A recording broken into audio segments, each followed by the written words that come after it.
last night in the Champions League of Europe, Manchester United came back to win against Paris Saint-Germain in the unlikeliest of circumstances after being 2-0 down after the first leg.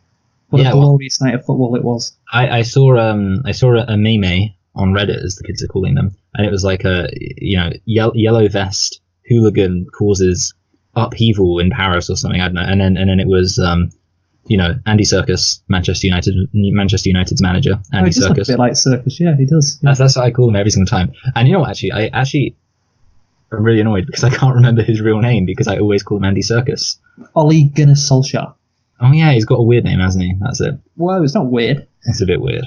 I mean, and in comparison, Arsenal today in the Europa League lost 3-1 to the team which is 10th in the French league, in Ligue 1. Obviously the same league as Paris Saint-Germain playing. So, well, in the Europa League. The problem is that with Arsenal, they're not very good, are they? No, they're not. Which is kind of, I don't know, I mean, the way I look at it, it's just like, you kind of just believe that because you support them, they'll like, they'll pull through. They used to be good, so they'll become good again or something like that. But I don't know, like, maybe they're just going to be just crap. I mean, not like crap, but I don't know, maybe they'll even be crap. Maybe one day they'll be in before I die, they'll be in the Champions League. Who knows? Or maybe before I die, football will have disintegrated because global warming will have caused a massive demographic catastrophe and people won't have time to think about football leagues. And then where will Manchester United be then, Luke? Well, I think based on that, I think the latter was probably more probable. That's true, yeah. I mean, that's the thing. I mean, that's the kind of the benefit. The one good thing about Arsenal is you can say that the world's going to end. Yeah, Arsenal are less likely to go in the Champions League than human beings collectively are likely to go into the post-apocalyptic league. And that's pretty good. I mean, so Arsenal is basically doing better than the entirety of humanity. Arsenal's in the Premier League. Human beings are just, heading towards relegation. Back up, chump, Biggie Smalls rips it quick and kicks it quick. You know how black niggas get. With the hoods, fatigues, with the boots, with trees. Flipping trees, making crazy G's. Hitting buckshots at niggas that open spots on the avenue. Take my loot and I'm bagging. Pippin' hoes that drive Bobos and rodeos. Flash the roll, make a wreck in they pantyhose. Damn, a nigga style is unorthodox, grip the clock. When I walk down the crowded block, just in case a nigga wanna act out, I just black out, blow the motherfucking back out. That's a real nigga for you.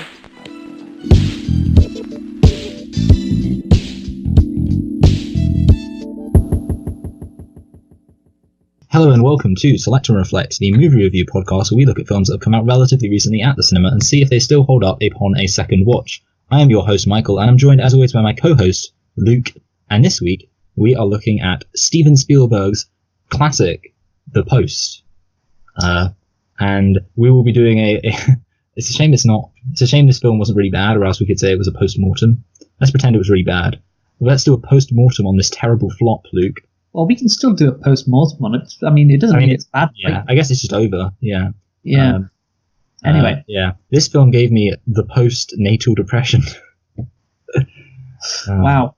Anyway, tell us something about it, Luke. Okay. The Post is a 2017 American historical political thriller, directed and produced by Steven Spielberg, and written by Liz Hannah and Josh Singer. It stars Meryl Streep, Tom Hanks, Bob Odenkirk, Sarah Paulson.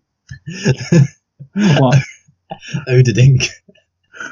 And that's funny because Bob Odenkirk, I think that's his name, starred in Breaking Bad, and I recognized the actor, and I thought to myself, so there were a few actors in this I recognized that I couldn't remember what I recognized them from, so I kind of was looking into it, checking it out, and yes, so when you said Bob Odenkirk, I kind of did a double take. That's such a funny name. Thankfully, it's like a Hobbit name. Like, oh, all right there, Mr. Odenkirk, you off to Elrond's council, are you? Which is what everyone in the Hobbit speaks like. Okay, it also stars Tracy Letts, Bradley Whitford, Bruce Greenwood, and Matthew Rhys. It was released on the 22nd of December, 2017. And Michael, have a go at the budget, will you? I don't think it would have been. Well, see, it's one of those things. Like, I think that even though I can't see this film costing that much, I think they would have given Steven Spielberg quite a big budget just because it's Steven Spielberg. So I want to go for. I always want to return back to that 50 Shades of Grey number and just say 40 million because it's never 40 million. So I'm going to go for 40 million. It's 50. Okay, not too bad. Yeah, not too bad. And how much did this make at the box office? So, see, I heard people talking about this quite a lot, but then I hang out with a bunch of pretentious people. Do you? I mean, yeah, well, I don't know. Like, my family's very middle class, so they're like, oh, did you see the Post? I thought it was shallow and pedantic. That's what they all said. Anyway, so I want to go for less than 500 million, but maybe close enough for 500 million that I'm going to guess 499 million. I nearly spit my water out when you said that number, Michael. I was drinking some water, obviously. Hence why I almost spit out. Yeah, you almost did a spit take. Did you say 500 million? I said less than. What was 499? Oh, Yeah, exactly. I mean, I'm rounding it up there. This movie made 179 million at the box office. Yeah, well, you know what? Why in the hell would you think it made $500 million? I guess I was just thinking because Steven Spielberg did it. I mean, that was it. Like, to be Steven honest, Spielberg did The Bridge of Spies. How much did that make?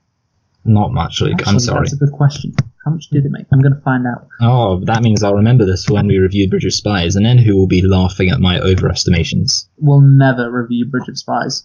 There will not be a single reason ever to review Bridge of Spies. I mean, it's a fine film. What about Bridge of Spies Part 2? Like, Bridge of Spies Part 2. Well, I mean, Bridge of Spies was based on a historical drama. yeah. So, probably not. Yeah, Bridge of Spies made 165 million at the box office. Yeah. I think we should try and review, like, a really old film, because I was thinking about, do you remember that classic, The Bridge Over River Kwai? No. It's quite a reasonably famous film. It's about British soldiers. I've heard of it, yeah. Yeah. So yeah, basically, and I was thinking about like the oldest film we reviewed was from the 70s, wasn't it? It was Grease, wasn't it? Is that true? Yes, but we are going to be reviewing Metropolis. Mr. Smith Goes to Washington. Oh, Let's not forget. yeah. Okay, yeah. So we're going back there. All right. Anyway, so let's actually talk about. Do you want to do the plot? Yeah, I'll do the plot. Okay, so Meryl Streep stars as Catherine Graham, the first female publisher of a major American newspaper, and Tom Hanks as Ben Bradley, the executive editor of the Washington Post. It is set in 1971. The Post depicts the true story of attempts by journalists at the Washington Post to publish the Pentagon Papers, classified documents regarding the 30-year involvement of the United States government in the Vietnam War. So there you go. That's what it's all about. So, wow. Neato indeed. Michael, did you like The Post? Well, I did like it, Luke, but I want to substantiate that a bit by saying you called this a I believe, historical political thriller. Now, Yes. I did not consider this film to be especially thrilling. I mean, like, Spielberg does, like, he does It what was he no can with it. Jurassic Park. No, it wasn't. Like, he does what he can with it, and it's not. I mean, I don't think it's too far off being thrilling. No, But yeah, yeah. I would say it's like, I mean, yeah, you couldn't have done much better with a story about some people trying to publish some stuff. Exactly. So, Exactly. did you like it, Luke? You know what, Michael? I did. You I thought hated it. I thought it was a good movie. Yeah, I liked it. Yeah, I Good. did like it. Yeah, good. Yeah, but no matter how much we thought it was a good movie, we did like it. Yeah, good. We always have nitpicks. So how many millions of nitpicks did you have, Luke? Well, Michael, I had one. I also had one. I don't think it's very good. You go first, because I don't think mine's very good either. Okay. So he like throws his coins. There's this guy. He pays on a payphone. He's got a secret Bob Odedink. payphone. Yeah. Good old Bob Odedink. Yeah. And he literally just like throws his coins everywhere in kind of like a way that didn't seem completely realistic and seemed almost like it was just like it was more of a narrative ploy to communicate that he's got these important businesses to attend to. When in reality, I mean, that's no excuse to just throw coins everywhere. Like, do people really do that? It's like, I mean, I don't know. I mean, this is different. This didn't actually happen, but when people just like shove a handful of coins into like a coin receptacle thing because they're in a hurry, and you think no one ever does that. And number two, even if you did do that, it probably wouldn't work. Like if you just shoved a handful of coins into something, none of those coins would make contact. So there we go. Not only did this problem, not only was it a nitpick within this film, but it reminded me of things I've seen in other films, and that's why I really hated it. Okay. What's your nitpick, Thanks, Luke? Michael. So my nitpick is when Catherine Graham, or Meryl Streep, is coming out of the Supreme Court at the end of the movie. I don't know if you noticed this, but obviously she's walking past the crowd, and all of the crowd are just women. Like, and obviously it's going to symbolize how she's, she's Hillary Clinton. She's Hillary Clinton. Yes, exactly. Now she's a trailblazer for women, but it's like, come on, man, like, just like literally there were about 100 people and they were like all women. It's like, come on, just you can have a lot of women, but like all the women, like that's going too far, Spielberg. Like, come on. Yeah, literally every woman on the planet was there. Yeah, exactly. That's what it felt like. The entire female population was employed as an extra in the post, and for a brief minute there was 100% female employment while he was filming those scenes. Yeah, and it's not like which honestly makes him a bit of a hero. Yeah, and it's not like throughout the rest of the movie they didn't touch on the feminist angle. Like even the scene before when she's talking to that woman. Yeah. Who is thanking her for what she's doing because she's got a brother overseas. Like it's not necessarily to be that ham-fisted about the message. Would you say that this was the Ghostbusters of journalistic thrillers? Oh my god! I like the bit where somebody commented, "Women can't be journalists," and Meryl Streep wrote, "Hey, how about you go talk about how women can't be journalists in your mother's basement where you live?" Well, technically she's not a journalist; she's a publisher. So okay, yeah, well, you got to get these things right, Michael. Yeah, well, to be honest, I was actually really realizing I don't know how newspapers work. I mean, I've never known how newspapers work. I don't understand, okay, how does the printing process work? Because it seems like it's always moving in like this continuous stream. So my question is, surely it has to stop so they can print things onto it. Who was it who invented the printing press? Was it like Gutenberg? Gutenberg, yeah. See, like the thing about like I get that because it's very slow. I mean, to be honest, here's the thing. I've been thinking about this a while. I actually looked up videos on like the printing press because I don't understand how that's an invention. It's literally the simplest thing on the planet. You just get like little things with the letters you want on it, cover it in ink, and then smush some paper down on it. I mean, that's like the most obvious thing. And I know people are like, oh, well, sometimes obvious things take a while. But I just can't believe that it took that long for someone to be like, hey, what if we just got, molds of the letters and just put them in this thing and then just pressed some paper down on them with some ink. And everyone was like, wow, I've never thought of that before.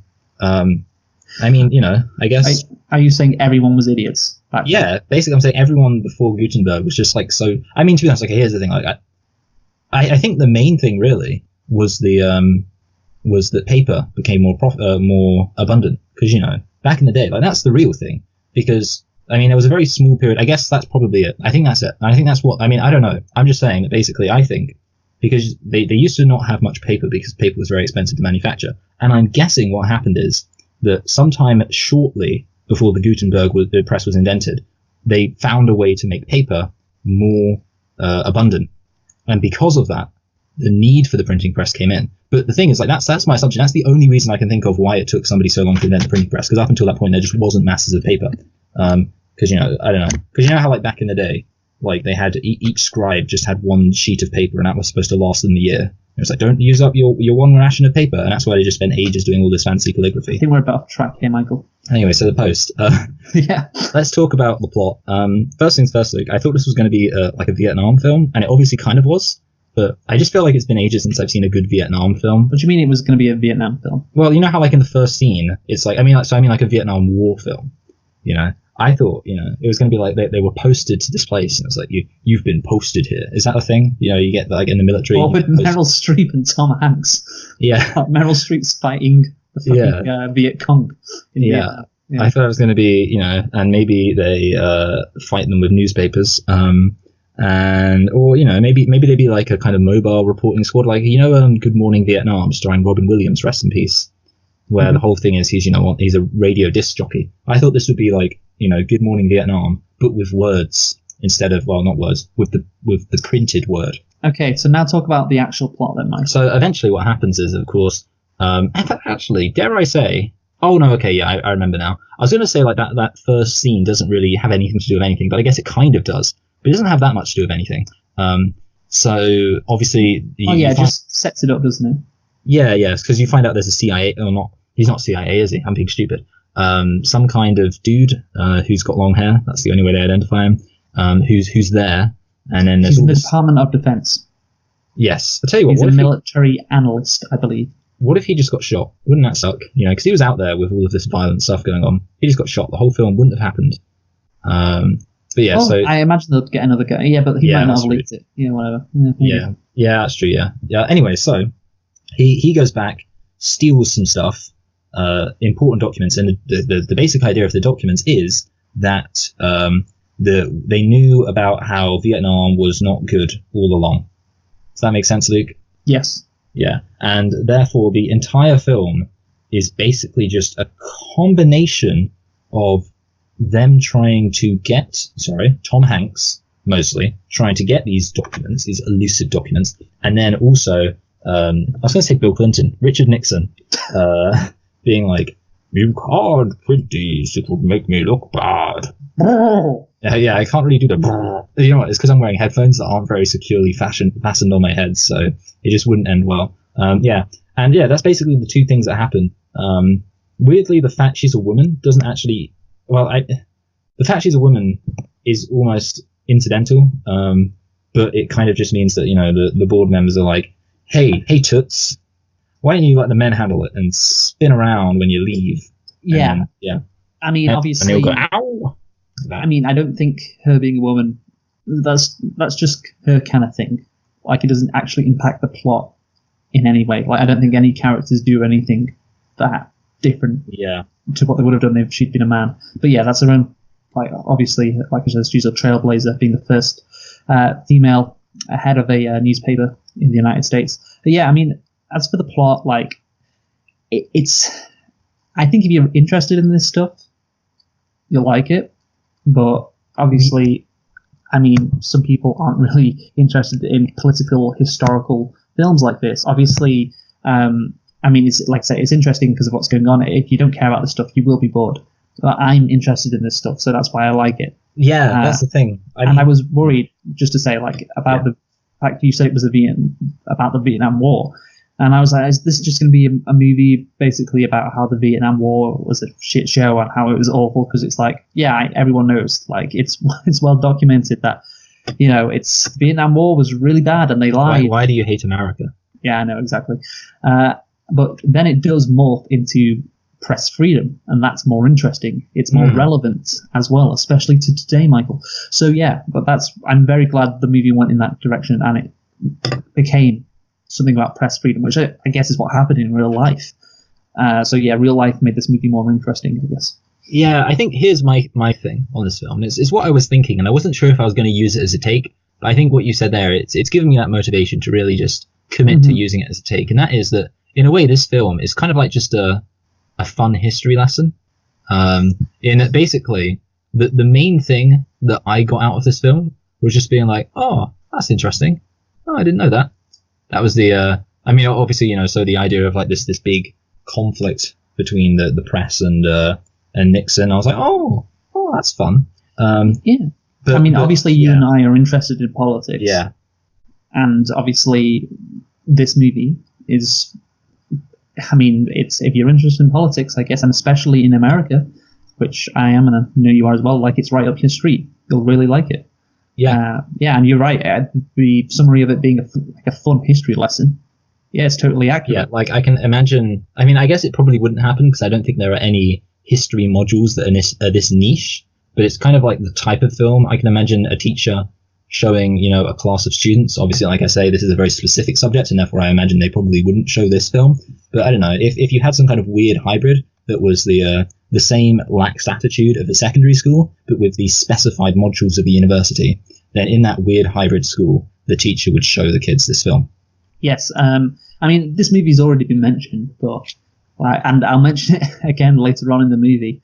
But it's incredibly similar to The Bridge of Spies. Have you seen Bridge of Spies? That's the film about the spies. That's the film about the Berlin Wall. Yeah. Well, no, it's not about the Berlin Wall per se. It's about the Cold War.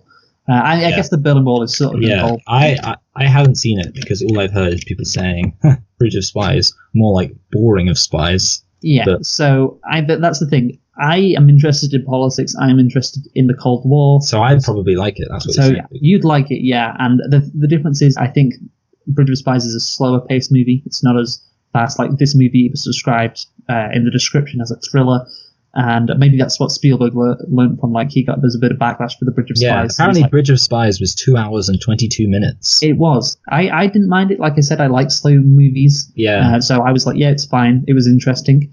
But this movie, he obviously it's like 20 minutes shorter. So maybe he got the memo. If you're going to do this kind of movie, you got to speed the pace up a bit, make it a bit quicker. But yeah, the thing is with Bridge of Spies, again, it's about the Cold War. It's about Tom Hanks getting these two people from the Soviet Union, or from East Germany, I guess, to be more accurate, back into West Germany and therefore back to America. And obviously he manages to do that in the end, and it's very interesting just to see how everything worked back then, what the relations were like between the Soviet Union and America. And I found it interesting. But obviously the reaction from that was it's boring. And that's not just because of the slow pace, but the actual content itself wasn't interesting to a lot of people. But yeah, again, like this for me, this is interesting, so I like it. Okay, yeah. So yeah, I probably should watch Bridge of Spies. I think you'd enjoy it. Yeah.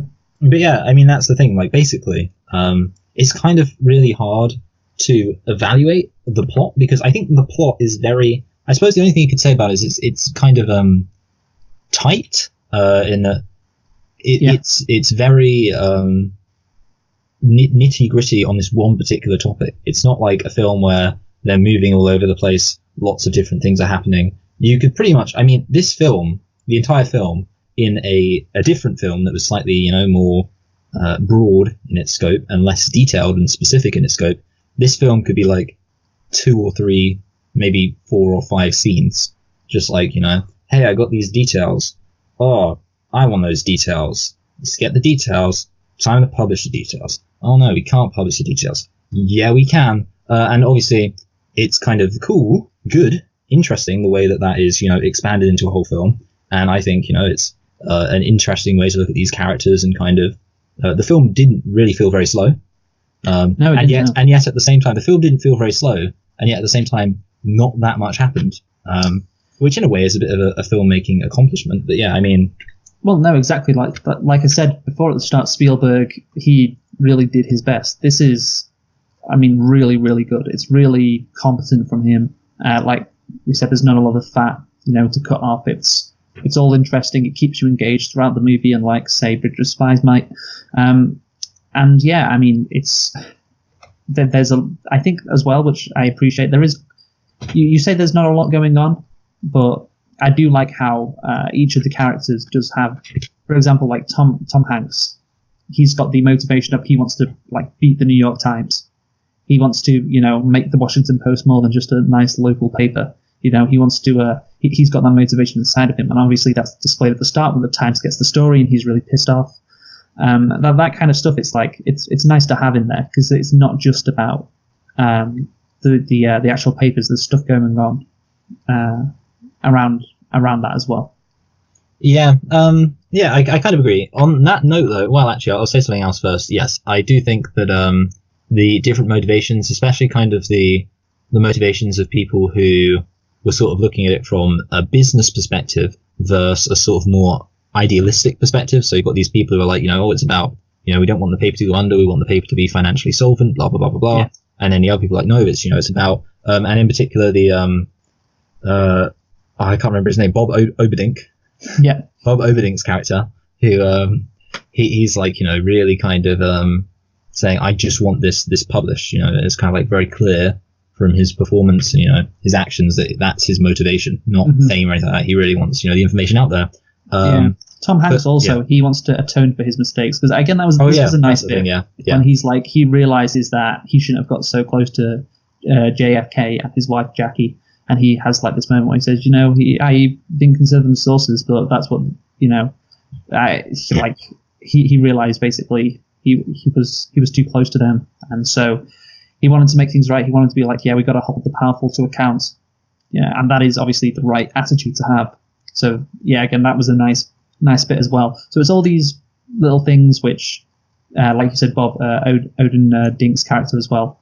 There's all these little things which make the movie feel fast or not slow, I guess, and make it sort of make it go by, because, like you said, the actual thing isn't maybe that interesting, and it wouldn't take that long to go into. Like, I mean, there's a court case about whether the Washington Post should be allowed to publish something. You could deal with that in like 20 minutes. It's like God's Not Dead 2. Is it? Do you know? Okay, so I'll tell you the plot of God's Not Dead 2. It's very simple. Basically, a teacher says that Jesus said to love your enemies in a class, and the ACLU says that she's not allowed to say that because it's bringing religion into school. Mm-hmm. And then there's this massive court case where it's decided whether or not she should be fired. Because that's just how crazy atheists are, Luke. They won't even let you say that Jesus said the things that he said in school. Wow. And I can't believe that, to be honest, but yeah. It's much different to God's Not Dead 3, which is about the government trying to demolish a church in a university because they hate religion so much. Mm-hmm. And then Obama prays his Muslim prayer curtain and goes, "Oh Lord Jesus, no wait, no, not Jesus. Oh Lord Allah, please destroy the. Let me be clear. I want you to destroy all of the churches, and also all straight marriages." And anyway, speaking of villains, speaking of evil presidents, I do have one problem with this film, Luke. Go on. And I mean, it's one of those problems where I don't know if they could have worked around it or what else. But basically, the problem is that the real villain of this film is Richard Nixon.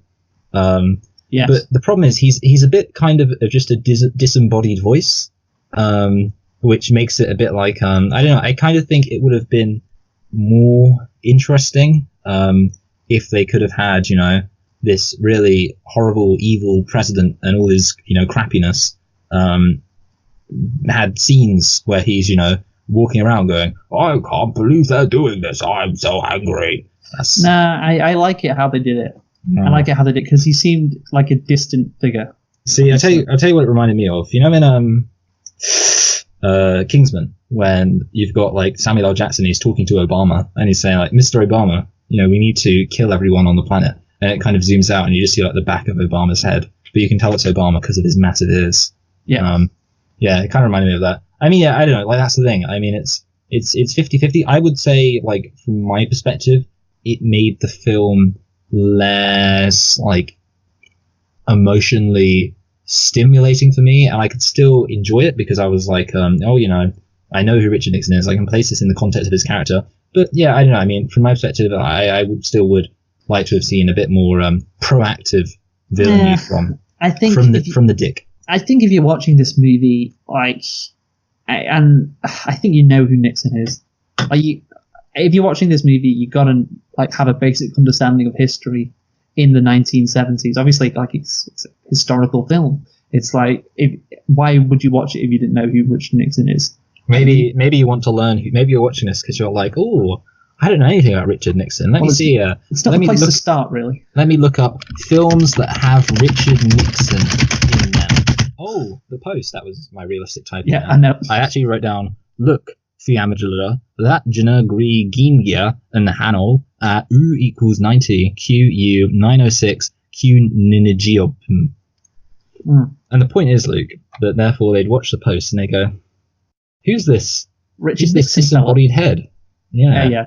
Who's this guy? We're only seeing him from behind, and he's going, I hate press. Also, they go, what the hell is Watergate? It would have been completely...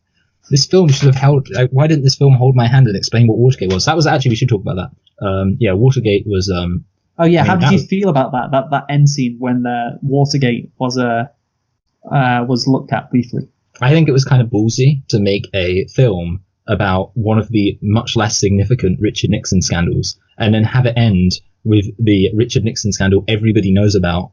Being just like an epilogue. I thought it was, I was fine with it. I mean, obviously, I don't know. I guess maybe you'd say it was, like, I don't know, kind of cheap, I guess. No, I wouldn't say. Okay. I don't know. I was just interested in your opinion because I liked it because the message obviously was from the film.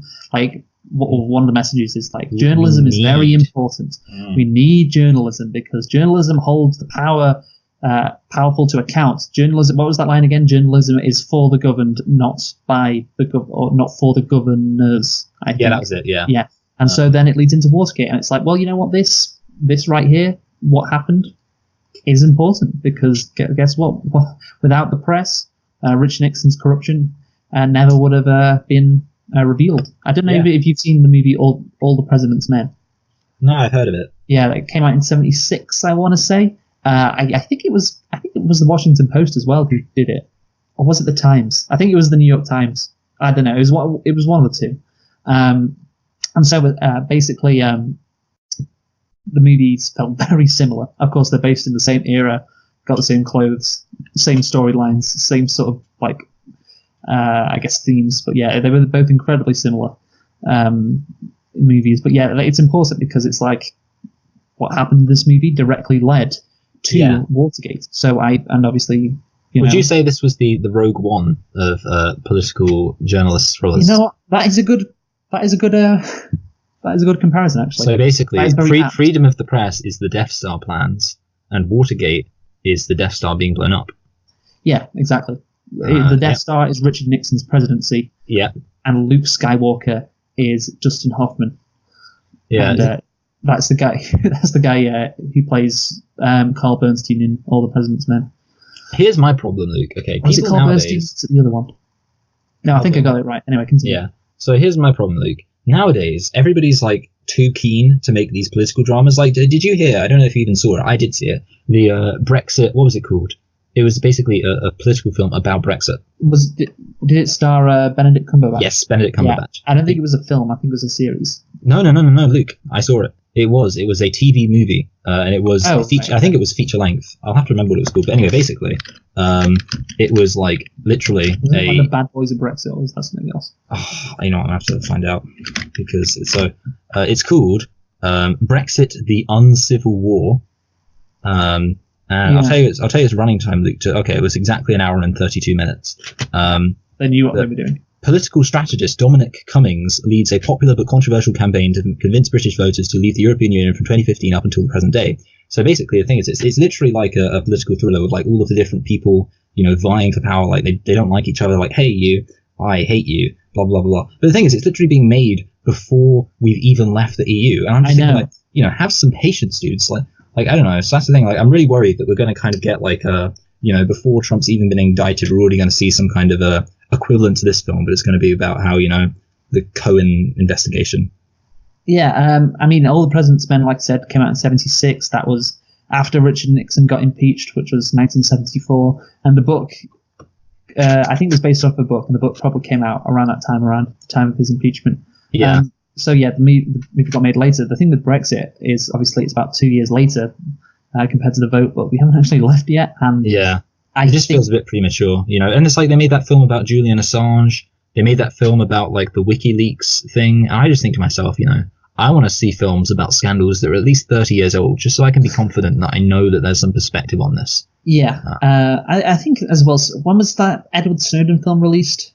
What was it called? Was it called Number 4? Snowden. Oh, wait, yeah. Starring that guy. Joseph Gordon-Levitt. That's it. It was released in 2016, so maybe that is actually a bit far away. Yeah, that's 5 years after. So I think that's good. Yeah, 5 years after. Yeah. To be honest, I kind of just view my lifetime as like this one very, very short period of time, and I forget that things that happened in like 2010 happened almost a decade ago. Yeah. In my head, I feel like, Anyway, okay, so the important thing is that this was good. Yes. No, I mean, so I do like the Watergate thing also. Oh, yeah, and the Watergate thing was, very, very good. I think it gave it context. Yes, I did give it context, Michael. Very, very valuable context, because it enhanced the message of the film. So that was all good. Also, Michael, if you love journalism, then you'll love this movie. This movie was like pure journalism. Like, it's like cocaine for those people who like journalism, who like believe in the freedom of the press and believe in journalistic integrity. You know how journalists like sit on like a throne, better than everybody else. Too right. This movie is for those people. Like when they were in the front room of Tom Hanks' house, just poring over. Oh yeah, that was all those pages. It was like, oh yeah, this is what journalism should be, getting down to the nitty gritty and holding the powerful to account. It's like, this is journalism in its purest form right here. So yeah, that's what every journalist dreams of doing, something like that. Something when they're in their front, when they're in a front room, or if they're in a messy apartment, and they're scribbling notes and everything, but the likelihood is they'll just be writing stories about Kim Kardashian or Raheem Sterling or Meghan Markle, somebody like that, and what controversial thing they've done that week. But yeah, I do think, I don't know if you ever thought about being a journalist, Michael? Yeah. Well, I kind of like to view myself as a journalist because of the political topics and the hard-hitting news we discuss on the show. I think that really does make us journalists ourselves. Yeah, that was I have so considered being that scene. I have considered being a journalist, though. Yeah, and obviously I do really like that scene too. What was the line from Tom Hanks as well? It's like, we live in a world where the government if we live in a world where the government can tell us what to print, then the Washington Post has already ceased to exist. It was like, oh yes, that's the self-righteous journalistic stuff that we just love. Yeah. Should we talk about the themes of this film now, Luke? It seems like we're going in that direction. Yeah, let's talk about it. So, well, it's mostly because I wanted to talk about one line which I thought was quite neato, as the kids are saying, which was when the guy said, basically, if you say that it is treason against the government and the American people to print compromising facts about individuals within that government, then you're basically saying that those individuals are the state. And he says, that's very close. And of course, we all know that was a famous Louis XIV quote, "I am the state." And do you know what happened to Louis XIV, Luke? He'd lived a nice life and retired in southern France. What's funny is that you're being serious and you're wrong. Okay. He died, Luke. He got his head chopped off by another invention of political significance, second only to the printing press, called the guillotine. The guillotine. The guillotine's making a comeback, Michael. Oh yeah, because of the yellow vest. Because of the yellow vest, but also Howard Schultz. Like, you know him, the businessman or the billionaire running for president in America. Whenever I see a story about Howard Schultz and he said something stupid, I just look in the replies on Twitter. There's always gifs of guillotines and pictures of guillotines. It's they're making a comeback. We should start the guillotine party. You know how Hillary's going to run? She says she's not, Luke, but we all know she's going to run at the last minute. We all know that. 100%. Do you see the gif she posted when Trump's talked about her on Twitter? Was it a guillotine? No, it wasn't a guillotine. It was a scene from Mean Girls. Wait, why are you so upset? Oh. Yeah, why are you so obsessed with me? It's like, that's great. Yeah, she's wonderful. She's cool. She's so cool. Yeah, I saw something which made me laugh. It was a little political cartoon, if you will, and it was Hillary Clinton saying, "I've decided not to run for president," and then later on, "I'm going to do my best to ensure a Democrat ends up in the White House in 2020," and it says, "Why are you repeating yourself?" You get it? Because by not running for president, she's ensuring that. Yes. Actually, after what I found hilarious about Hillary Clinton was in 2017, sometime after Trump was president, and he was doing really badly in the polls. Well, he always is doing badly in the polls.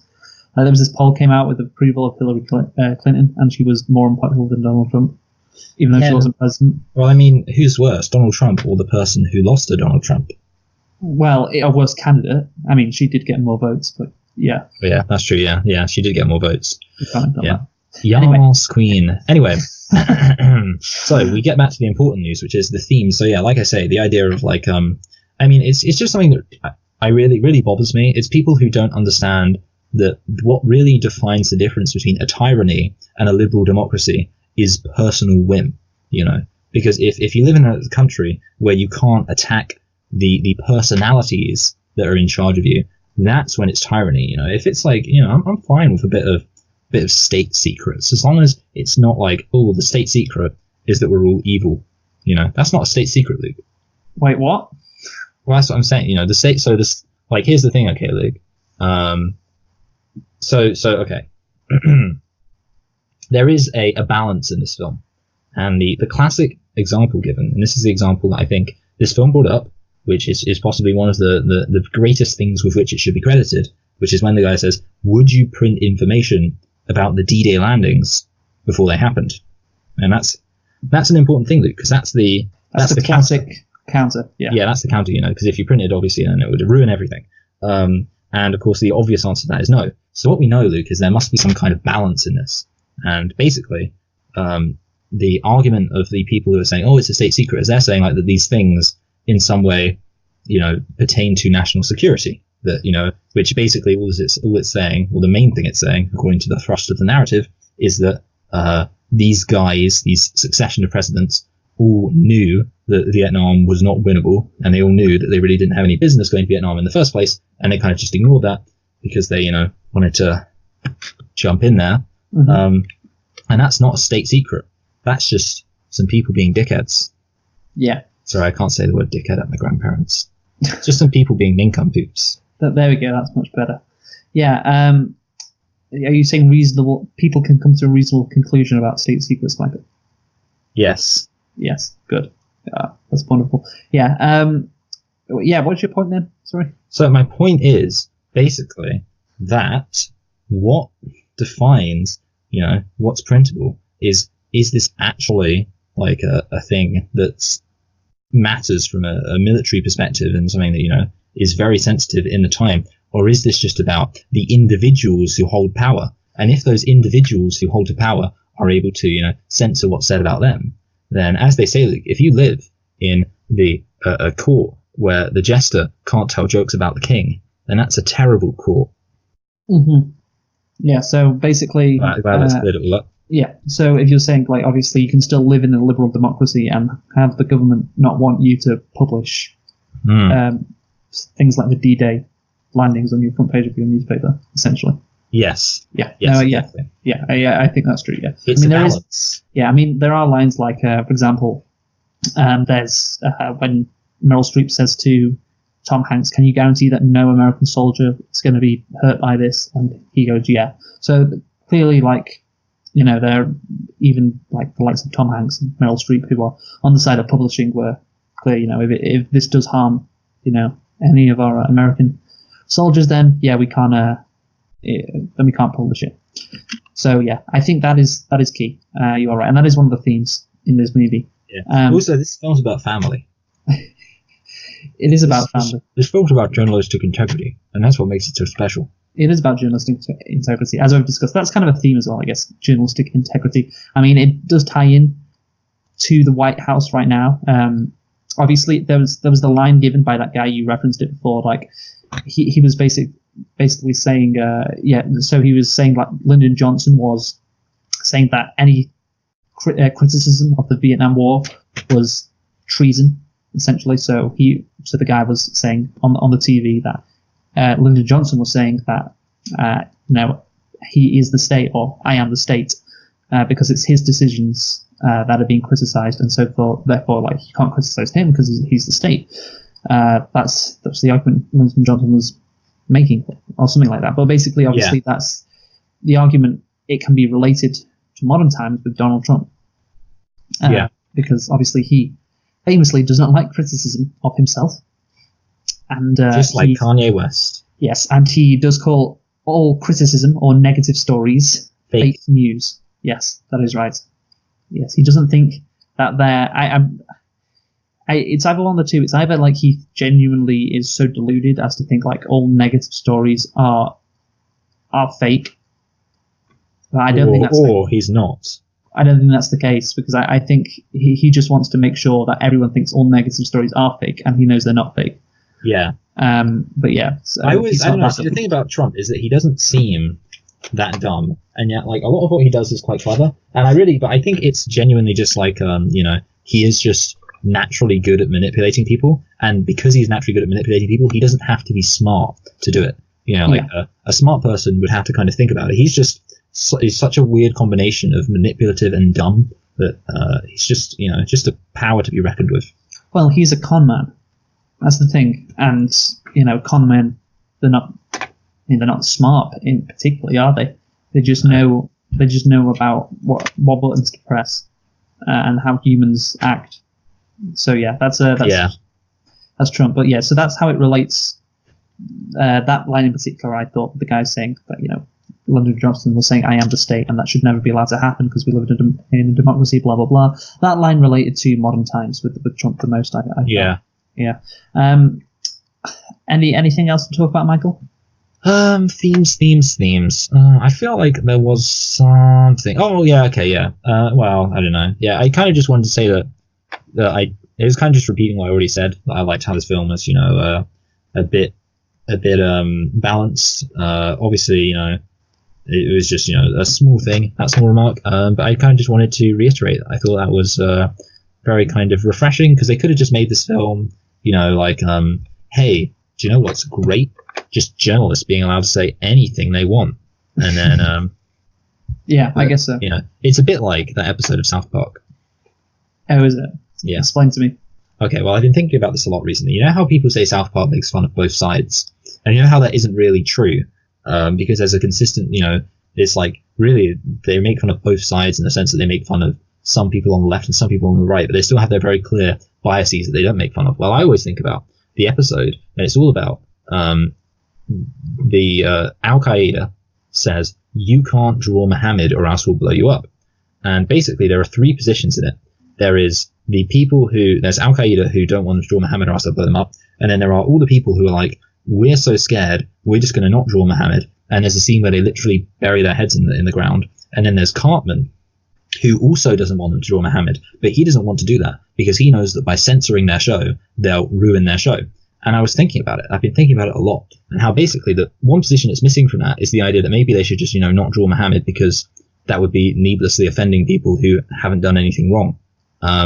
And basically what I'm saying, Luke, is it's actually not very balanced at all, because it presents one side as perfectly righteous, because it's like, hey, dude, you got to draw Muhammad, because that's heroic. That's what a hero would do. And then the other three sides is made up of terrorists, cowards, and somebody who wants to destroy Family Guy, which, to be honest, is a pretty heroic goal, but, he's not going about it the right way.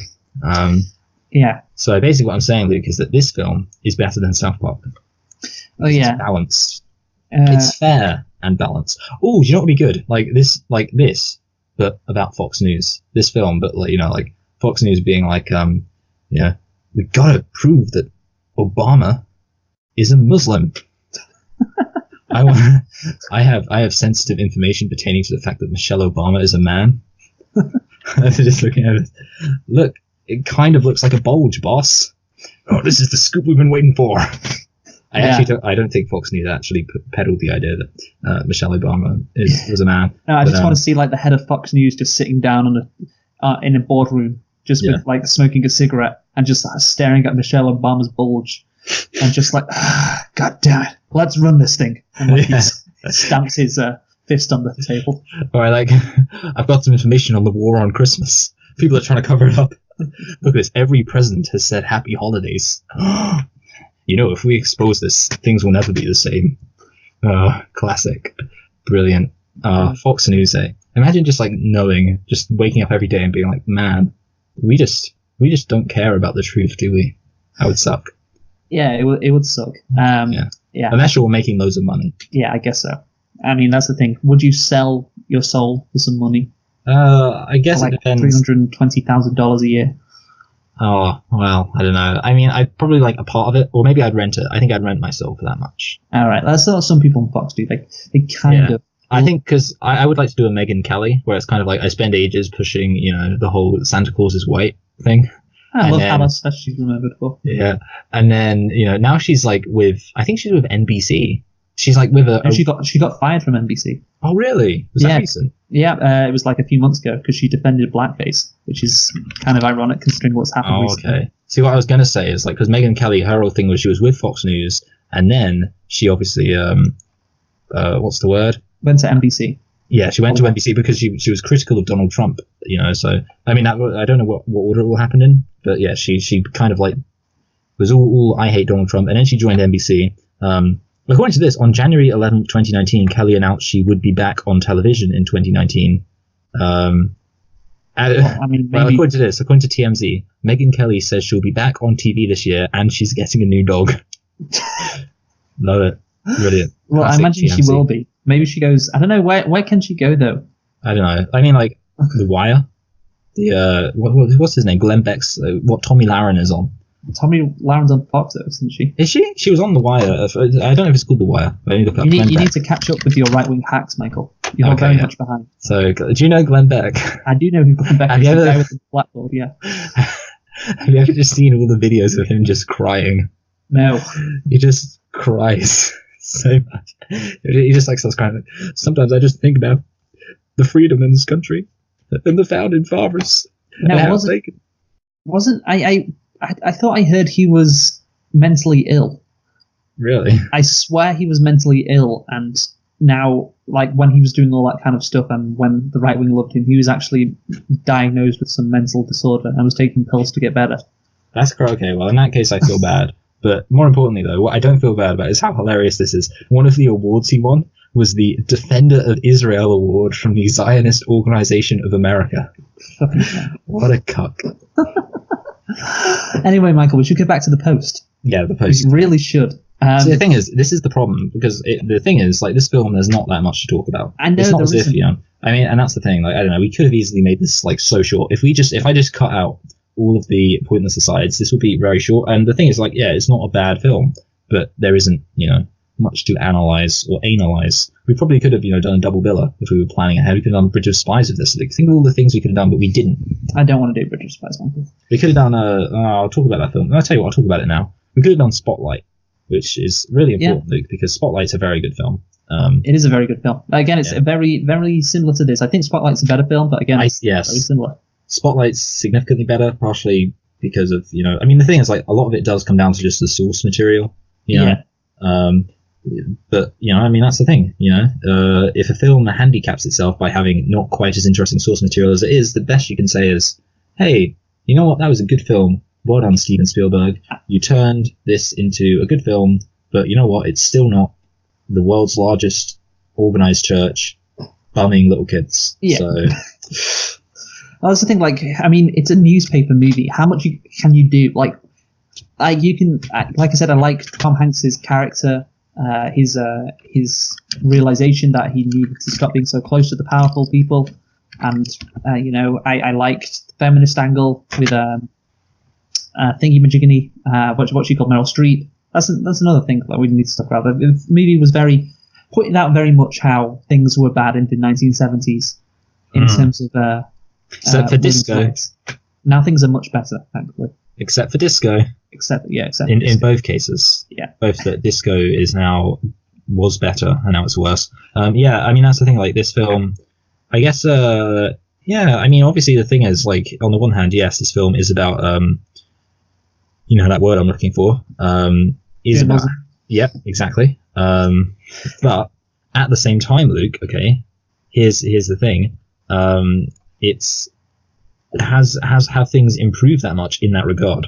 It took me ages to work out what I wanted to say. That there we go. But I got there in the end, Luke. So, thank you.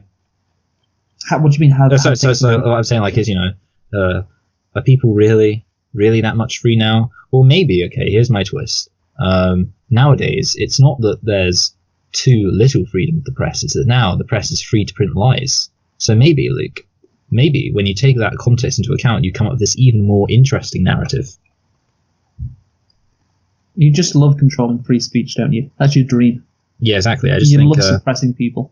I just really think that they would have published D-Day. God damn it! They wouldn't have, though. They would have done it, Luke. They wouldn't have done it. It's okay, Michael. It's okay. What's your position on the Snowden leaks, Michael?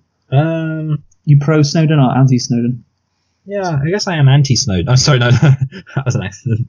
I guess I am pro-Snowden. Yeah, exactly. There you yeah. go. You're on the right side here. You know, Chelsea Manning is out of prison now. Yeah. I saw this. Hot.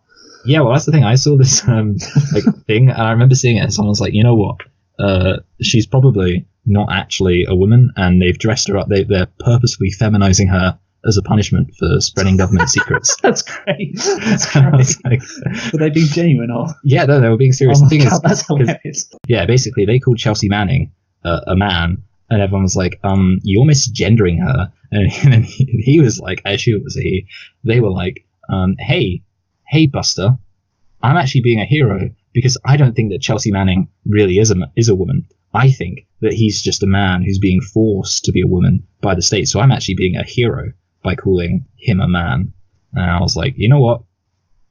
Fine. There you go, hero. Okay, I think, Michael, before we move on to characters, We should talk about the 60 best journalism films of all time. Yeah. Kill the Messenger, 2014. Okay, Citizen 4, that's also about Edward Snowden, see? So Citizen 4. Nightcrawler, that's a good film. But here's the weird one, okay? Number 55, Spotlight. I mean, that's weird, isn't it? Like, this is But these seem to be in an order. Best Picture. Yeah, that's so confusing. The Paper, that's a lot like The Host, but it's not. Network, 1976, that's the thing where the guy says, I want you to say I'm mad as hell. I'm not going to take it anymore. Yeah. Zodiac, 2007, that's about the serial killer. There we go.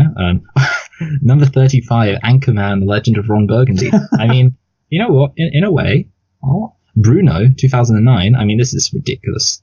Capote's a good film. Fear and Loathing in Las Vegas. Oh, Frost Nixon, that's a good film. Charlie Wilson's War. Hey, Luke, that's in number 16. You know that film that I always mention? I go, hey, Luke, remember Charlie Wilson's War? That film that isn't particularly famous? Citizen Kane. Profession Reporter, 1975. Citizen on number 1. No, yeah. Citizen Who?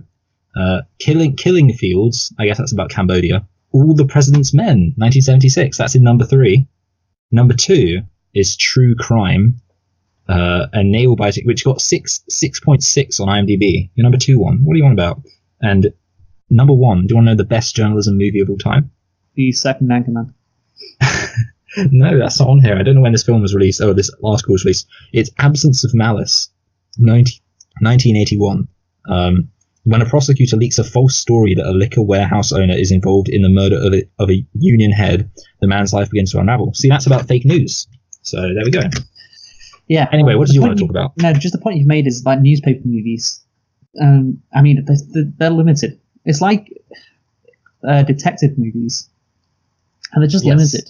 Like, obviously, if you're basing it off a real story, because it's like it's only as interesting as the actual stuff.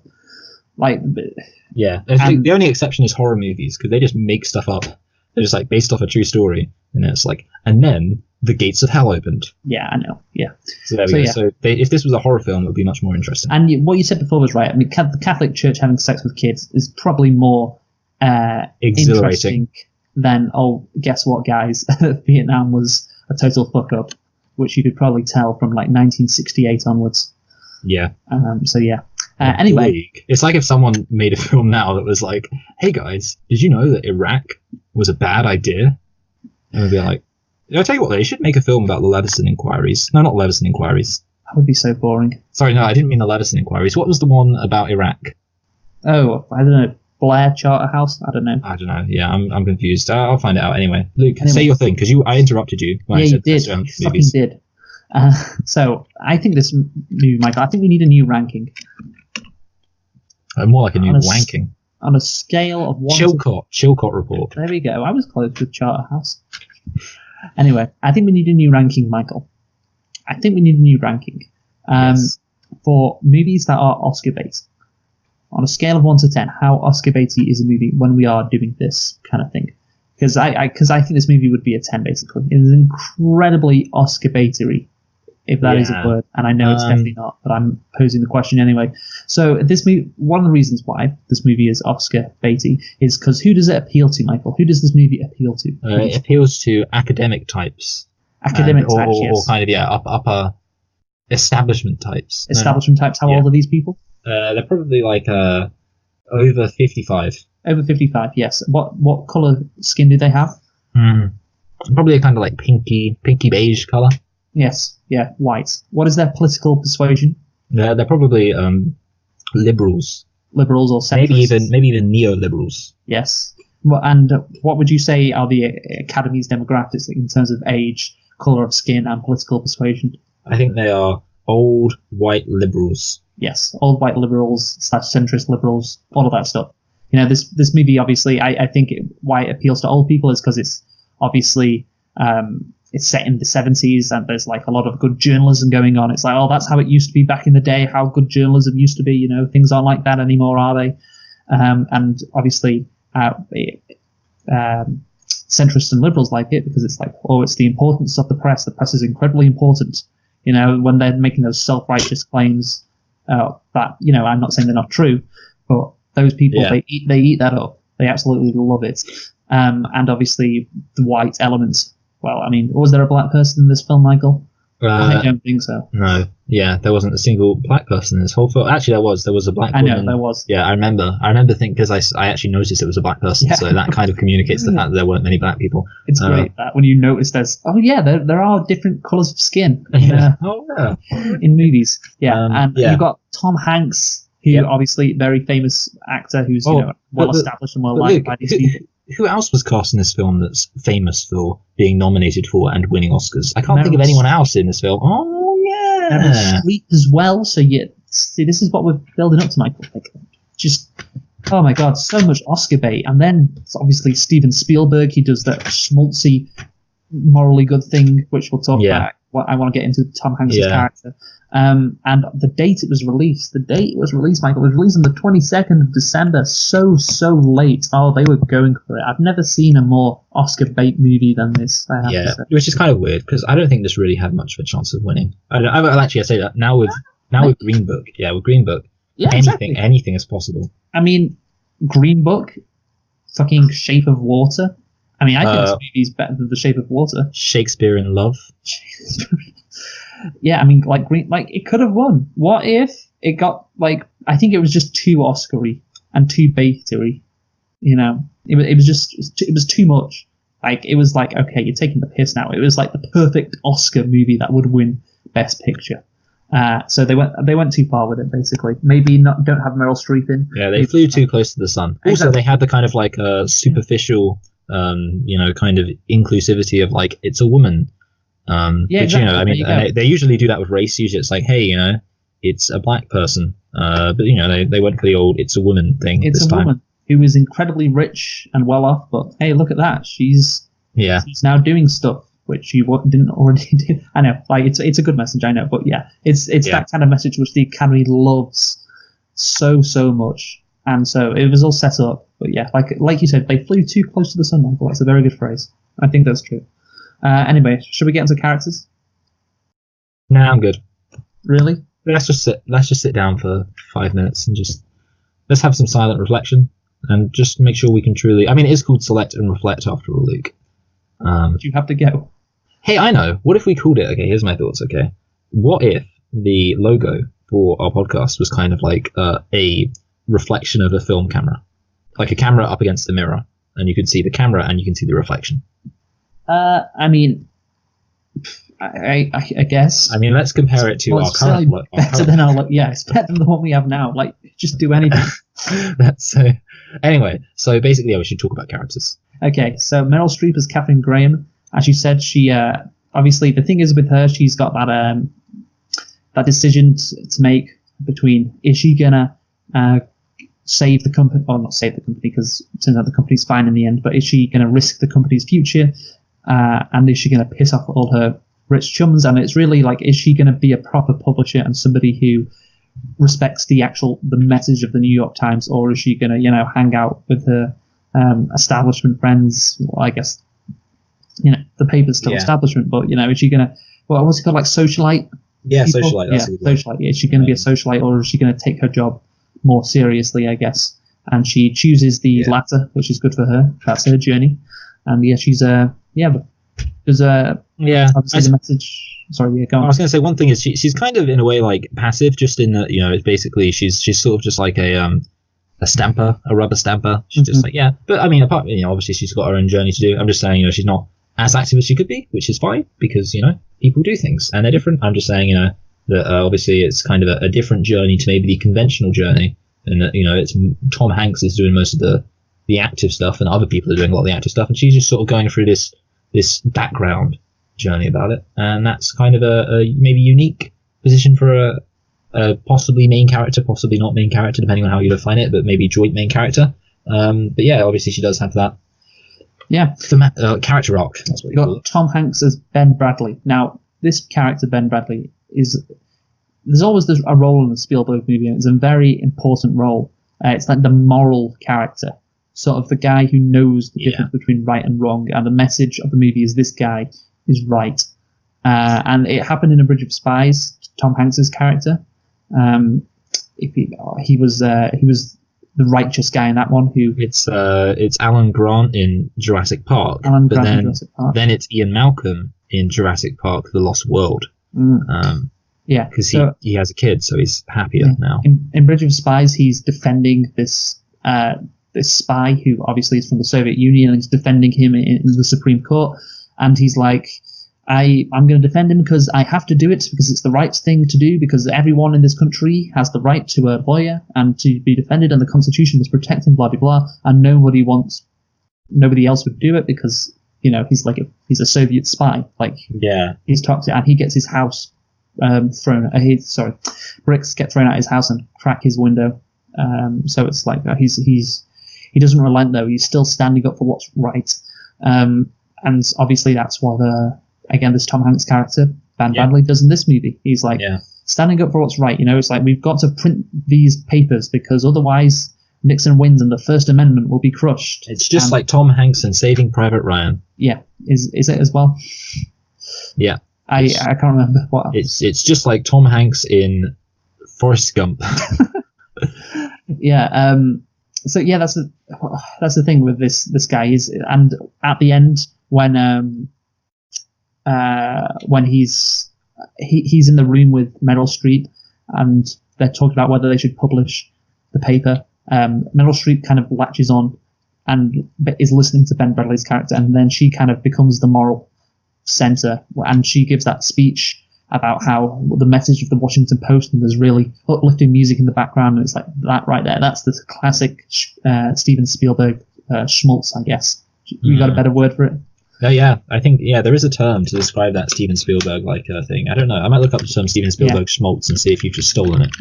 I haven't, but I wouldn't be surprised. I mean, he's been making movies for like years and years and years. So yeah, if somebody's got the term, that won't surprise me. Or coined the term already, or something similar. But yeah, so that's his role. Tom Hanks. He's the moral center. He's the guy who is right. The movie wants to portray him as right, and everyone else is the bad guys. Even though like everyone else is kind of like they're making reasonable arguments, but they're still cast as the bad guys for being condescending or dismissive. They have those traits, and Tom Hanks is standing up for what's right. Yes, exactly. Yeah, it's classic. Yeah, that scene at the end. Like I don't know how you can get a more Spielberg scene than that. It's classic Spielberg. The contrast between Tom Hanks' character and what's he called? That guy who's in The West Wing, who's in Get Out. Oh dear. Bradley Whitford. That's it. Bradley Whitford. His character, who's very much against the publishing of the papers. So yeah, that's just my thoughts on Tom Hanks. Yeah, I agree. Yeah.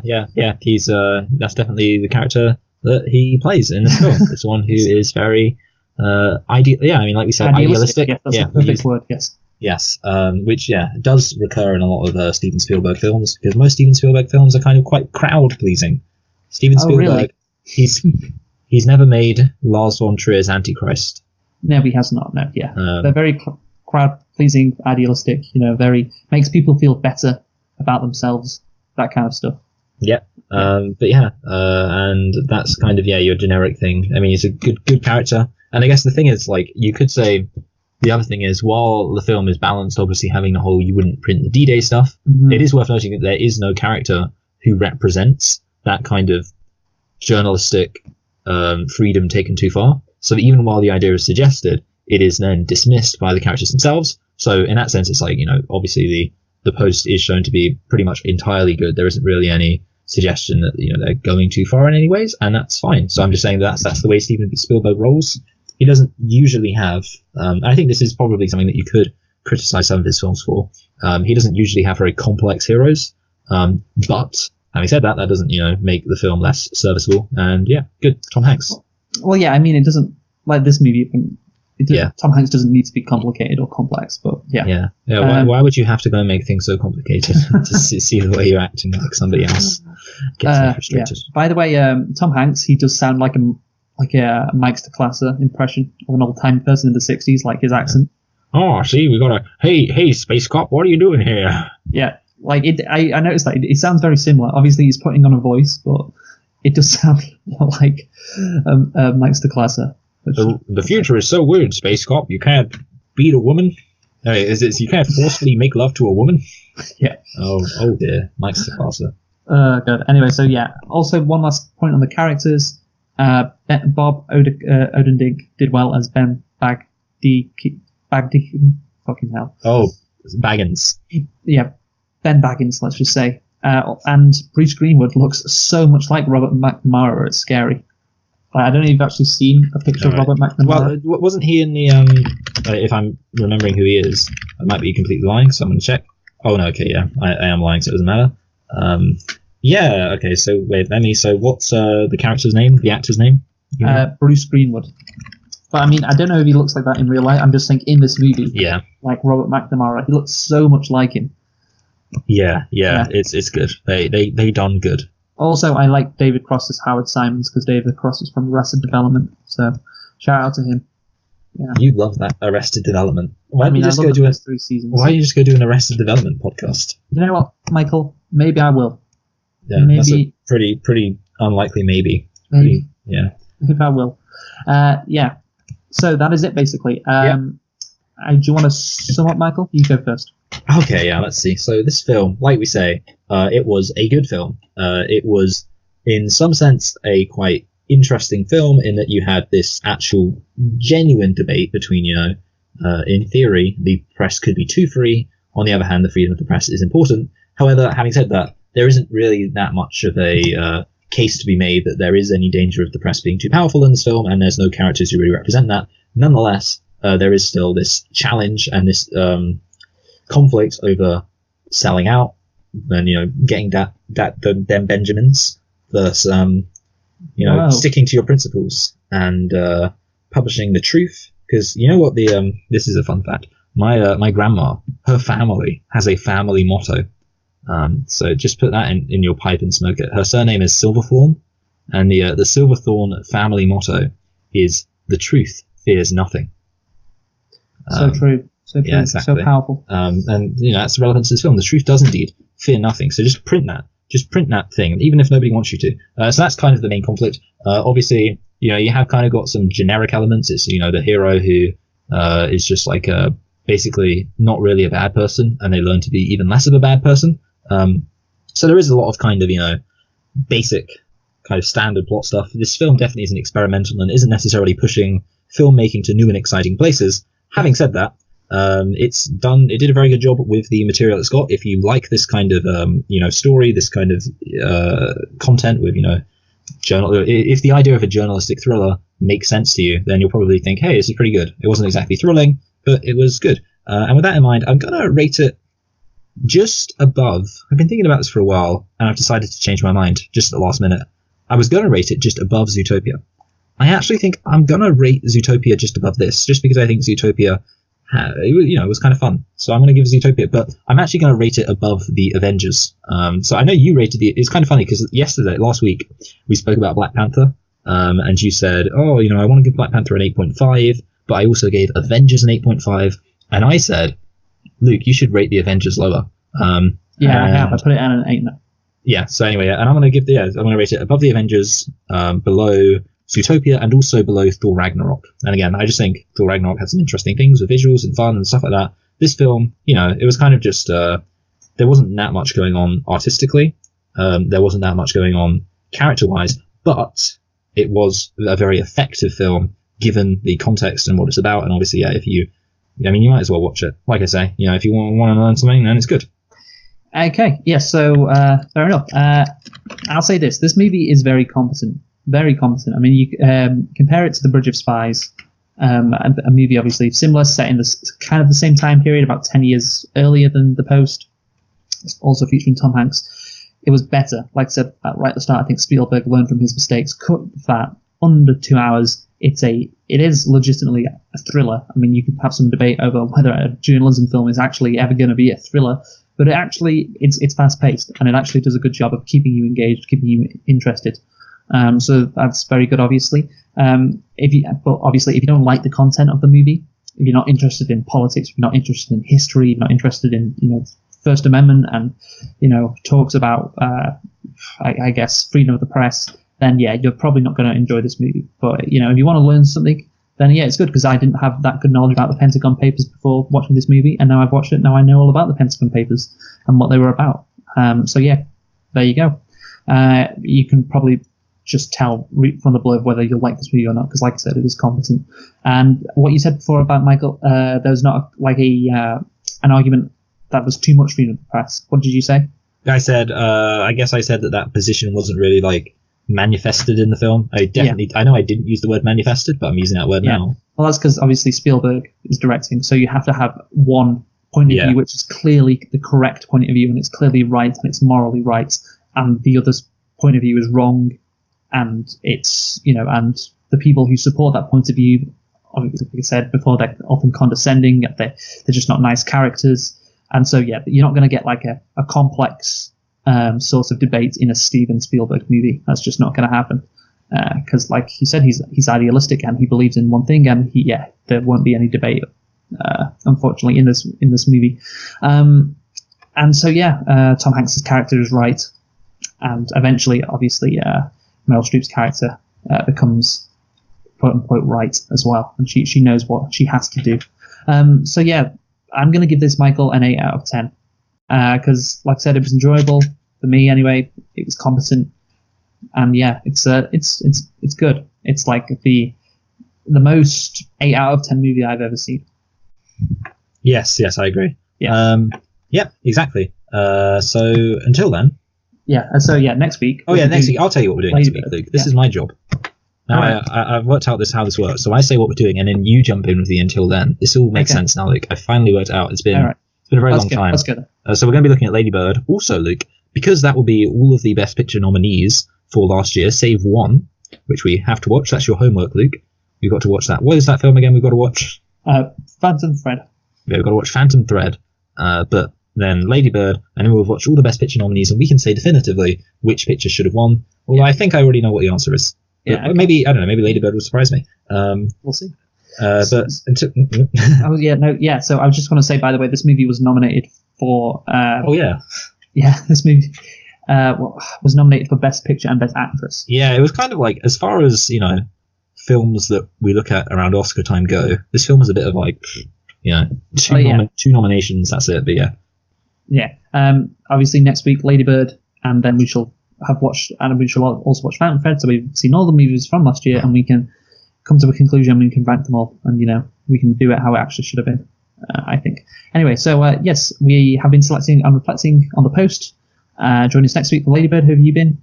I've been Michael. Yeah, and I've been Luke, and see you next week. Goodbye. Goodbye.